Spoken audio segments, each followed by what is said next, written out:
नमस्कार। आप देख रहे हैं 4 PM और मैं हूं अभिषेक मिश्रा। देखिए, आज जिस खबर को हम बताने जा रहे हैं, जो जानकारी आपसे साझा करने जा रहे हैं, वो जानकारी बिहार के एक बड़े सियासी खेल को लेकर है। और न कयास, न अटकलबाजी, बल्कि डंके की चोट पर इस पूरे वीडियो में हम आपको बताएंगे कि कैसे बिहार में एक बड़ा सियासी खेल होने वाला है। उस खेल की स्क्रिप्ट तैयार कर ली गई है और वो खेल कमोबेश शुरू भी हो चुका है। देखिए, बहुत कम ऐसे मौके आते हैं जब ये पता न चलता हो, ये मुश्किल होती हो हम जैसे पत्रकारों को बात कहां से शुरू करें और बात कहां खत्म करें। आपने शतरंज देखी होगी, जिनकी दिलचस्पी शतरंज में होती होगी वो ये जानते होंगे कि शतरंज में बादशाह, शतरंज में हाथी घोड़े सब पीछे होते हैं। उनकी सुरक्षा के लिए आगे मोहरे होते हैं। आप सैनिक भी कह सकते हैं, मोहरा शब्द ठीक रहेगा। तो शतरंज में मोहरे आगे इसलिए होते हैं, इस्तेमाल उन्हीं का होता है। मोहरों को ही खेल की शुरुआत करनी पड़ती है और मोहरों के सहारे ही शतरंज की विसात पर खेल शुरू होता है, शतरंज का खेल शुरू होता है। सियासत का खेल भी ज्यादातर मोहरों के दम पर ही होता है। और सियासत का जो शतरंज खेला जा रहा है बिहार में, जो सियासी विसात बीत चुकी है शतरंज की, उस खेल के बारे में हम आपको बताने वाले हैं। दरअसल वीडियो लंबा होगा, लेकिन खेल बहुत दिलचस्प है, कहानी बहुत दिलचस्प है और आपको बहुत मजा आने वाला है। जिस तरह का खेल बिहार में हो रहा है और आने वाले दिनों में जिस तरह का बड़ा सियासी खेल बिहार में आपको देखने को मिलेगा, यकीन मानिए, डंके की चोट पर मैं कह रहा हूं, कोई कयास, कोई अटकलबाजी नहीं। बिहार में एक बड़े सियासी खेल का होना अब तय है। और बिना किसी गुरेज को, मुझे यह कहने में जरा सी भी हिचक नहीं है, मुझे यह कहने में जरा सा भी कोई गुरेज नहीं है कि बिहार में यह सियासी खेल नहीं होगा। कोई चमत्कार ही हो तो ये खेल टल सकता है या ये खेल नहीं हो सकता है। देखिए, आज सुबह की शुरुआत एक इंटरव्यू से होती है। भारतीय जनता पार्टी के एक नेता का इंटरव्यू होता है। भारतीय जनता पार्टी के एक नेता से ऑन कैमरा बातचीत होती है। बात करते करते नेताजी चिराग पासवान के बारे में, याद रखिए, मोदी जी के हनुमान चिराग पासवान, जो इस वक्त केंद्र सरकार में मंत्री भी हैं, चिराग पासवान के बारे में नेताजी ऐसी ऐसी बातें कह जाते हैं, मेरे कानों पर यकीन नहीं होता है और मैं ऐसे बयान के लिए तैयार नहीं था। भारतीय जनता पार्टी के युवा मोर्चा के एक प्रवक्ता से बात हो रही थी सुबह। उन्होंने कहा कि चिराग पासवान कौन होते हैं ये कहने वाले कि पशुपति पारस एनडीए का हिस्सा नहीं है। चिराग पासवान कौन होते हैं ये कहने वाले कि पशुपति पारस एनडीए का हिस्सा नहीं है। वो क्या कोऑर्डिनेटर हैं एनडीए के? क्या वो एनडीए के प्रवक्ता हैं? चिराग पासवान प्रधानमंत्री नरेंद्र मोदी का विरोध क्यों कर रहे हैं? चिराग पासवान दुल्हों, बिहार में एक कहावत है, दुल्हों के चाची और दुल्हनों के चाची, यानी हर तरफ चिराग पासवान रहना चाहते हैं। वो मोदी जी का विरोध भी कर रहे हैं, केंद्र में मंत्री भी हैं। भारतीय जनता पार्टी के इस प्रवक्ता ने कहा कि आप संपन्न दलित हैं तो आरक्षण क्यों नहीं छोड़ देते? आप कहते हैं कि मंदिर धोया गया था तो आप मंदिर मस्जिद तो खूब जा रहे थे। ये भारतीय जनता पार्टी के प्रवक्ता का बयान था। सुबह की शुरुआत इसी इंटरव्यू से, इसी बयान से हुई। और ये इंटरव्यू जब खत्म हुआ तो मैं बहुत हैरान था। मैंने कुछ सवाल भी ऑफ द कैमरा उस भारतीय जनता पार्टी के प्रवक्ता से पूछे। उन्होंने जो कहा उससे ज्यादा हैरानी हुई। और जो जानकारी मुझे मिली, जो मुझे बताया गया ऑफ द कैमरा, वो मेरे लिए एक बड़ी खबर थी। क्या वाकई बिहार में ये हो रहा है और एनडीए में ये हो रहा है? गंभीर छवि वाले कुछ बीजेपी के नेताओं से भी बातचीत हुई और दोपहर के बाद का एक बड़ा वक्त वाकई इस जानकारी को कंफर्म करने में लगा, क्योंकि मुझे कोई हड़बड़ी नहीं थी। खबर चलानी थी, जानकारी आ रही थी और जानकारी बड़ी है, इसलिए मुझे कोई हैरानी नहीं थी कोई जल्दबाजी नहीं थी इस खबर को चलाने में, मैं थोड़ा जानकारी और जुटा लेना चाहता था। जानकारी यह है कि चिराग पासवान के खिलाफ भारतीय जनता पार्टी का बड़ा ऑपरेशन शुरू हो चुका है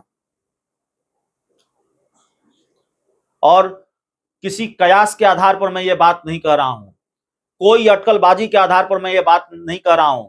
जिसको मुगालते में रहना हो वो मुगालते में रहे। चिराग पासवान के खिलाफ ऑपरेशन बीजेपी शुरू हो चुका है, ऑपरेशन लोटस शुरू हो चुका है और ये जो खेल है चिराग के खिलाफ ये पटना से लेकर दिल्ली तक शुरू हो चुका है। चिराग पासवान ने अपना राम बदल लिया। चिराग पासवान मोदी के हनुमान थे और चिराग के राम मोदी थे, लेकिन पिछले कुछ महीनों में चिराग पासवान ने नीतीश कुमार को अपना राम बना लिया, वो नीतीश के हनुमान बन गए। और जिस तरह से 2020 के विधानसभा चुनाव में बीजेपी ने चिराग पासवान के सहारे ऑपरेशन चिराग किया था नीतीश के खिलाफ, नीतीश कुमार ने वही खेल चिराग पासवान के सहारे बीजेपी के खिलाफ शुरू कर दिया। यानी कि भाजपा के हथियार से भाजपा पर ही वार, भाजपा के खिलाफ ही ऑपरेशन चिराग। पिछली बार चिराग पासवान बीजेपी का कंधा बने थे, बंदूक बीजेपी की थी, नीतीश पर तनी हुई, और इस बार चिराग पासवान नीतीश कुमार का कंधा बन गए। जेडीयू की बंदूक थी, नीतीश कुमार की बंदूक थी। जरा अंदाजा लगा लीजिए, 24 सांसद हैं नीतीश कुमार और नायडू के पास, 12 माफ कीजिएगा, चंद्रबाबू नायडू और नीतीश कुमार के पास सांसदों की जो संख्या है वो बहुत महत्वपूर्ण है।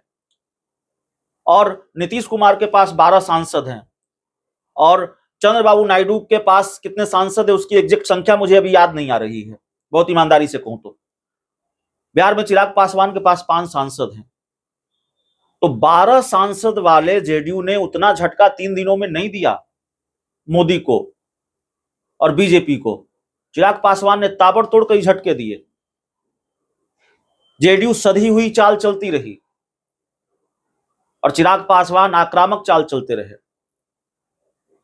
चिराग पासवान लगातार मुखालफत के स्वर उन्होंने उठाए और उसके बाद भारतीय जनता पार्टी ने, और मुखालफत के स्वर क्या उठाए, अलग चाल क्या चली चिराग पासवान ने, मोदी बीजेपी की मुखालफत कैसे की ये बताने की जरूरत नहीं है, तो हम लगातार बता ही रहे हैं। चाहे वो वक्फ संशोधन अधिनियम बिल का मामला हो, चाहे वो सचिवालय में, केंद्रीय सचिवालय में लेटरल एंट्री का मामला हो, चाहे वो कोटा में कोटा का मामला हो, किस तरह से चिराग पासवान की राय इतर रही है, जीतन राम मांझी की राय इतर रही है।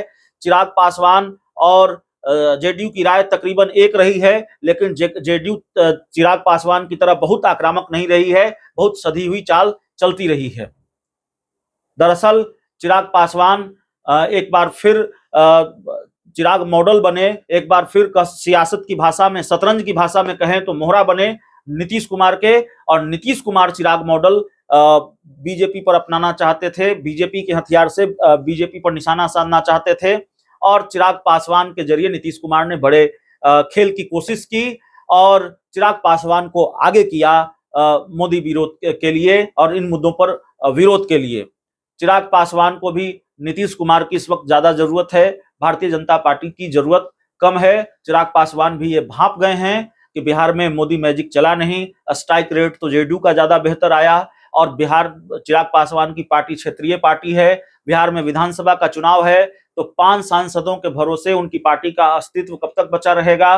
उनको विधायक चाहिए, उनको सीटें चाहिए विधानसभा चुनाव में, और उन जितनी सीटें मिलेंगी उन सीटों को जीतने के लिए नीतीश कुमार की मदद चाहिए। बिना नीतीश कुमार की मदद के वो संभव होगा नहीं। अब देखना होगा कितनी सीटें जीतेंगे। तो चिराग पासवान ने अचानक गियर बदल लिया। आप लोगों ने बहुत ध्यान दिया होगा, चिराग पासवान ने अचानक गियर बदला है। नीतीश कुमार के घर गुलदस्ता लेकर जाना, नीतीश कुमार से अपनी केमिस्ट्री को ठीक करना, नीतीश कुमार के करीबी मंत्री अशोक चौधरी की बिटिया शाम्भवी चौधरी को लोकसभा चुनाव में टिकट देना, बहुत सारी चीजें हुई हैं। बहुत सारी तस्वीरें आपको मिल जाएगी, अगर आप ढूंढने की कोशिश करेंगे, समझने की कोशिश करेंगे तो आप बहुत सारी चीजें समझ पाएंगे। तो चिराग पासवान नीतीश कुमार के हनुमान बन गए, अपना राम बदल लिया उन्होंने। तो जब राम बदल लिया, भारतीय जनता पार्टी को यह बात बहुत नागवार गुजरी। भारतीय जनता पार्टी को सबसे ज्यादा यह बात नागवार गुजरी कि 3 बार लगातार चिराग पासवान ने मुखालफत की झटका पर झटका वो देते रहे। तो चिराग पासवान का हेमोपैथिक इलाज भी शुरू हो गया है भारतीय जनता पार्टी की तरफ से। और मैं फिर कह रहा हूं, कोई कयास नहीं, कोई अटकलबाजी नहीं, चमत्कार ही होगा। चिराग पासवान अब बीजेपी के कोपभाजन बनने से बचेंगे, चमत्कार ही होगा। चिराग पासवान भारतीय जनता पार्टी के खेल से बचेंगे। मैं ये नहीं कह रहा हूं कि कल उनकी पार्टी के सांसद टूट जाएंगे। उनकी पार्टी के 5 सांसद हैं और 5 सांसदों में से जो मेरी जानकारी है, जितनी मेरी समझ है, 4 सांसद टूटेंगे, तब चिराग पासवान की पार्टी के सांसदों को अलग गुट की मान्यता मिलेगी। इतने बड़े खेल के लिए 5 में से 4 सांसदों का टूटना जरूरी होगा। जाहिर है ये पेचीदा मामला है, ये होगा नहीं। वैसे टूटने को हो तो नियम कानून को ताक पर रखकर बहुत सारी चीजें होती हैं। आपने बिहार में देखा है कि किस तरीके से आरजेडी और कांग्रेस के विधायक टूट गए और वो सत्ता पक्ष के साथ बैठते हैं। दल बदल कानून उन पर भी लागू होता है, लेकिन कोई कार्रवाई नहीं हुई है, उनकी सदस्यता नहीं गई है, अब तक उनकी विधायकी समाप्त नहीं हुई है। तो जाहिर है नियम कानून को ताक पर रखकर भी बहुत सारी चीजें होती हैं। तो ऐसे टूटने होंगे तो टूट ही जाएंगे, चाहे 2 टूट जाए, चाहे या 3 टूट जाए।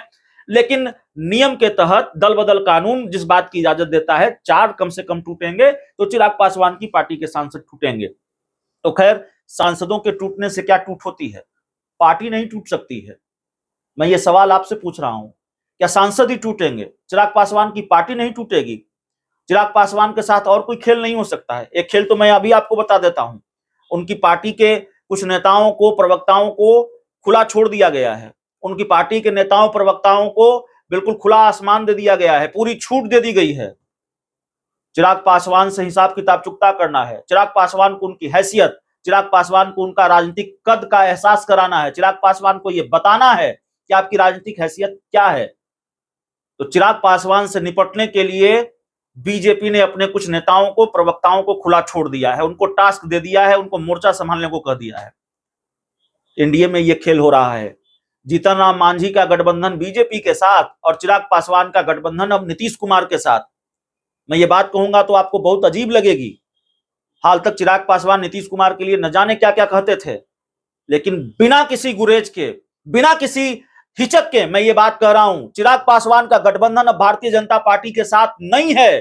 चिराग पासवान का गठबंधन अब नीतीश कुमार के साथ है।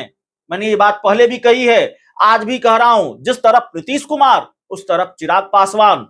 बीजेपी को अगर ये मुगालता है कि चिराग पासवान हनुमान हैं और चिराग पासवान हमारे साथ हैं, तो बीजेपी के साथ चिराग पासवान नहीं है और चिराग पासवान नीतीश के साथ है। हालांकि बीजेपी को ये मुगालता नहीं है, तभी बीजेपी ने ऑपरेशन शुरू कर दिया है चिराग पासवान के खिलाफ। और बीजेपी को, मोदी को अब अपने हनुमान की जरूरत रही नहीं है। और चिराग पासवान ने पिछले 3-4 दिनों में जो किया है, उसकी कीमत उनको चुकानी पड़ सकती है। भाजपा के खेल से अब चिराग पासवान को भगवान ही बचाए, पूरा खेल शुरू हो चुका है। बहुत बहुत धन्यवाद।